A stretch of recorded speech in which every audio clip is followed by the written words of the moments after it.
Welcome to a Saturday morning hustle flashback episode. Good morning. It's Saturday. I'm in the office. You know what that means. The Saturday morning hustle. And today, I'm Batman.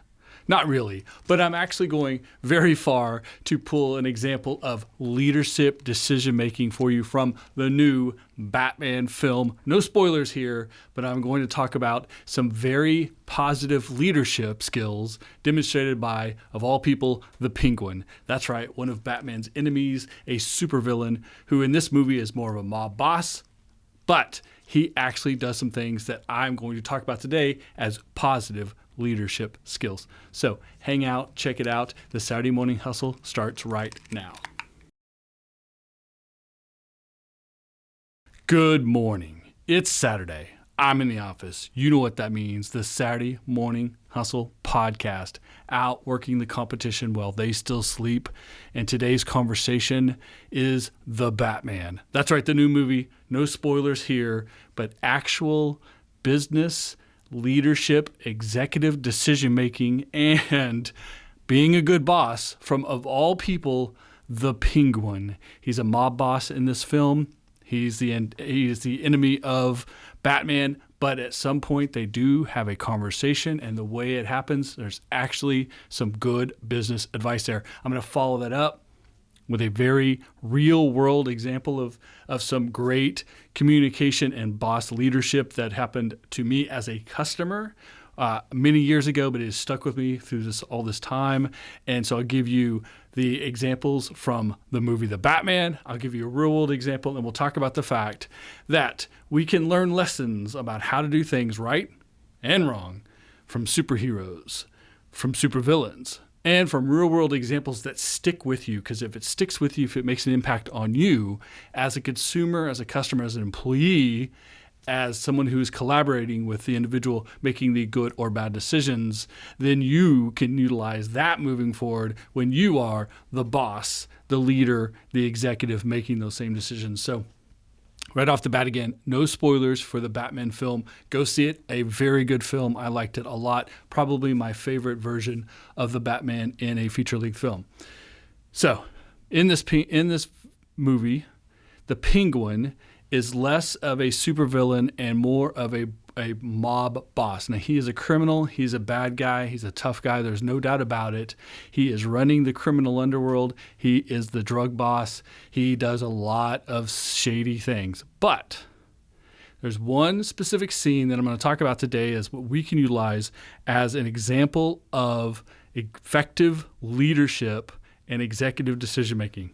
So essentially, I'll try to set it up for you quickly without boring those of you who are not into the superhero films too much.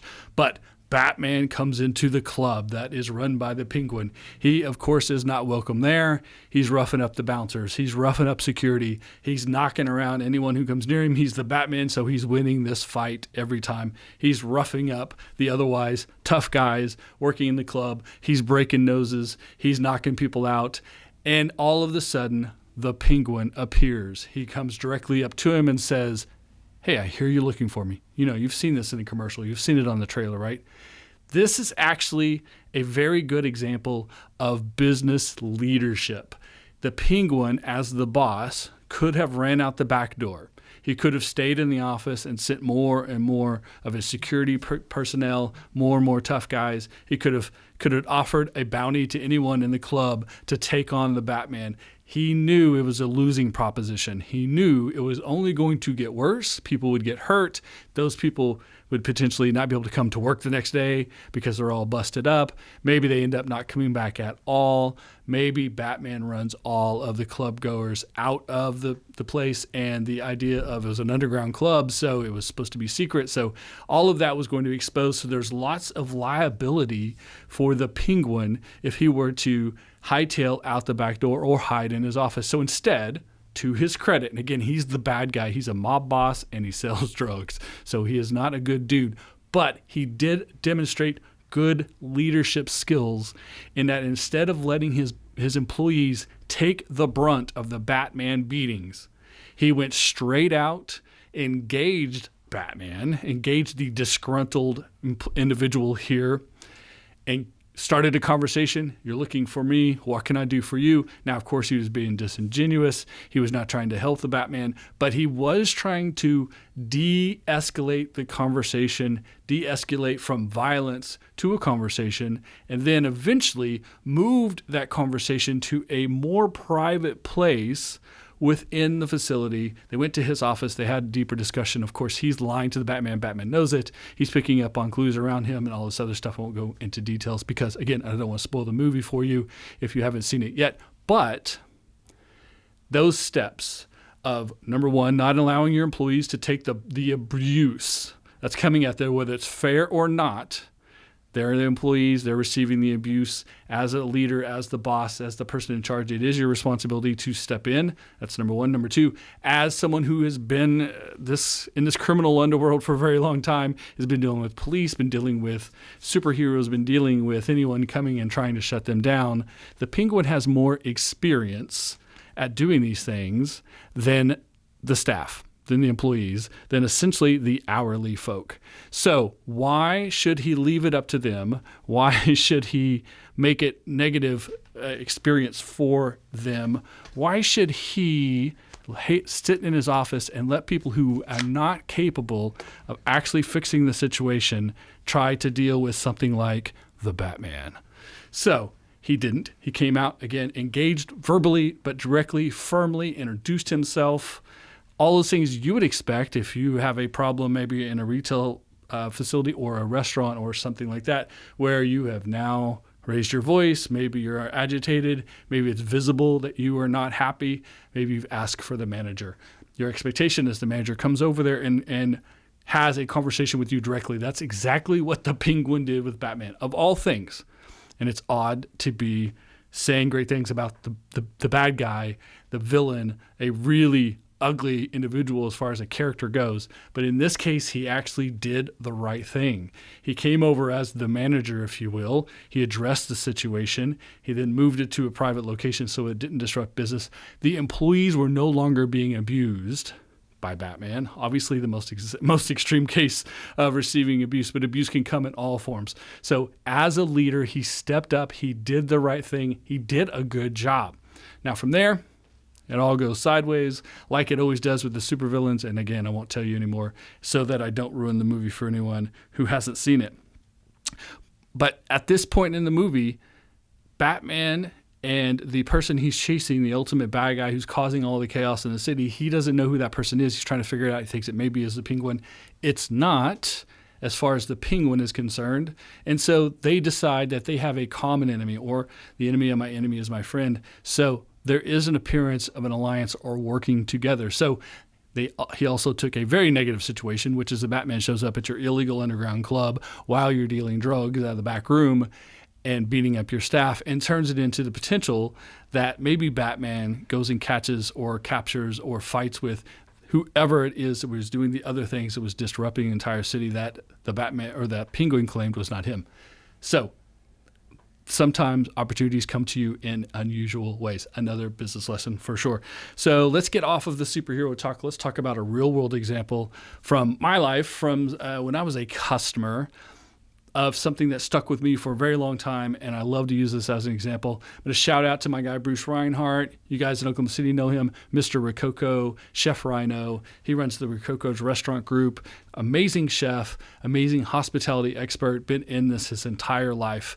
When he came to town, his first restaurant he opened was Rococo's on Penn, 28th and Penn, around the corner from my house. He opened in a place that was previously an Italian restaurant. His place was West Coast, East Coast style, but predominantly Italian food. So there was a hump to get over. The Tony's Italian that was there forever before. Fantastic place, family owned. They had a little reputation, and maybe they were connected to the mob. Who knows if they were, who knows if they weren't.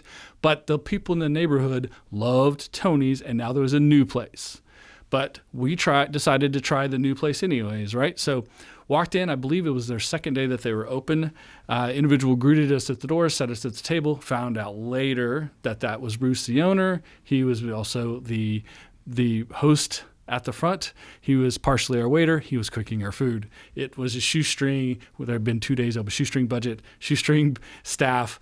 he was doing everything himself. It was his thing, his place. He was doing everything himself. Had a nice dinner, fantastic. I was on a date, so we were talking to each other, no hurry to leave, but he only had so many seats available, especially for the two persons seating, the date configuration, if you will. Other people were coming in for date night as well. So Bruce comes over to us smooth as could be and says, thanks for coming in. It's our second day of being open. We tell him that we live in a neighborhood. He says, hey, how about if I buy you a drink in the bar? How about we move over to the bar, which was not occupied, and I buy you a drink? Wow, fantastic. Thank you, sir. Appreciate that offer. Who doesn't want a free drink, especially a nice cocktail in a lovely place like this after a lovely dinner on date night? What I didn't realize at the time until later when Bruce explained this to me was he needed my table. But he certainly wasn't going to ask me when I was leaving or tell me it was time to leave. He needed to find a diplomatic way to move me out of that space. But as he'd been open for 2 days, because he knew we were from the neighborhood, we were very likely repeat business, he wanted to stay in our good graces. Instead of asking us to leave or asking us when we would be done, instead made the offer of the cocktail. So $10 to $20 of retail cost to him, but a situation where we felt appreciated. We actually were happy to move. We were at the bar with their free cocktail. We were happy about it. We thought the owner was a fantastic guy that we wanted to come back for date night again soon. We appreciated him. We became full-time clients, customers. Eventually, when I started the Golden Group, Rococo's was the first client of the Golden Group. So full disclosure with that. But it all was cemented in the decision that he made when he needed our table to do something nice for us in exchange for us opening the table up for him. So he gave for us, we gave for him. We both found it to be win-win situations. The $10 he was out in liquor that he actually poured us that night, I'm sure he made up quickly in the next visit that we had. We became very regular customers, so he made that investment up quickly. So very good, solid, real-world decision-making from Mr. Reinhardt. Congratulations, Chef Rhino, on knowing how to run his business. Chef Rhino is nothing like the Penguin. He's a good guy. He doesn't do any of the bad stuff, but he makes good decisions. He takes care of his staff, puts himself in their shoes, and then does what's best, win-win for everyone, and not just what's best for him. So that's a real-world example. Stuck with me forever. I love telling that story. I'm glad to include it today on the podcast. So it's an odd combination, but we have the Penguin, the Batman, and Chef Bruce Reinhardt. We have superheroes, supervillains, and real-world examples of taking a moment, doing the right thing, thinking through, putting yourself in the other person's position, whether it's the person who is a customer, the client, the person that's doing business with you, your employee, or the person engaging them, whoever it is in the relationship that's not having the expectations that they had met by your business, by your offering, by what you're doing. As the boss, as the executive, as the leader, as someone with leadership skills, it is your job to step up, address it directly, calmly, and attempt to find win-win scenarios. And if not, at least find a win for the other person, because you're talking about repeat business, about reputation, about referrals, about online reviews, etc. So create an opportunity for them, even if you have to take a loss in the short term. If you got to buy them a couple of cocktails in order to get a positive outcome, that is executive decision-making, that is leadership, and that is the path to success. Hope you liked it. I know it was a weird way around to getting to a business lesson today, but it stuck with me from the Batman movie, so I thought I would share it with you guys. Make sure you listen to the podcast every weekend. Anchor app, iTunes, Apple Podcast, Google Podcast, iHeartRadio, Spotify, Podchaser, Podbean, anywhere you find great podcasts. Full video was on YouTube as well. Stream, subscribe, leave a review, comment, share with a friend. I appreciate it. Share this episode with a friend who likes Batman, or is in the hospitality business, or is a friend or fan of Chef Reinhardt. I would appreciate that very much, and I'm sure Bruce would appreciate it as well. Don't forget to make sure and get your Saturday Morning Hustle Entrepreneur AF Coffee and Donuts swag. Get the sweatshirts, the hat, the t-shirts. The beanies are hot right now. Everyone loves them because it's cold outside. Go get you one of those as well. Make sure you follow on social media, Twitter, Instagram, LinkedIn, and of course the new Facebook fan page, Saturday Morning Hustle. Check it all out as well. Don't miss an episode each and every Saturday, but every week, every month, we have a bonus episode. The bonus series is the Balance series. There's a new episode up now. Go check that out. There'll be a new one at the end of this month. So make sure you check that out as well. If you missed any of this, it's all at SaturdayMorningHustle.com, of course. So it's Saturday. I'm in the office. You know what that means. I'm Batman. See you next week. This was a Saturday Morning Hustle Flashback episode. Thanks for listening.